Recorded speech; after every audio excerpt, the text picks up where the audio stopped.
Vriende, ek groet julle vanoggend met hierdie mooi woorde van 'n ou koortjie wat ons sing. Jesus kan alles doen, alles doen, alles doen. Hy is die Alfa, die Omega, die begin en die einde. My Jesus kan alles doen. En ek weet hy kan alles doen en ek eer hom dan vanoggend omdat ek die voorreg het om sy naam te kan aanroep, want Jesus kan alles doen. Ek word vanoggend wakker met die woorde in my gees wat sê, staan op, en ek weet dis die Here wat dit vir my sê, dis die Here wat met my praat, en die Here vat my, want ek weet, daar's baie kere in die Bybel, dat hierdie bewoording gebruik word, staan op.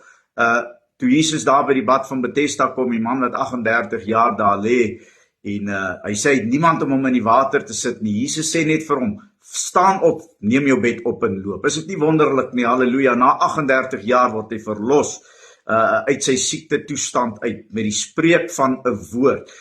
Jesus kom daar by die dogtertjie van Jairus, en hy sê, sy's nie dood nie, sy slaap net, en hy sê, Talita kumi, dogtertjie, staan op, prys die Here, en sy kom uit haar dooie toestand uit, en Jesus wek haar uit die dood uit op. Op 'n stadium kom daar 'n stoet verby, 'n begrafnisstoet verby, en 'n weduwee se seun, haar enigste seun is oorlede, en dieselfde woorde sê Jesus vir hom, hy sê, jong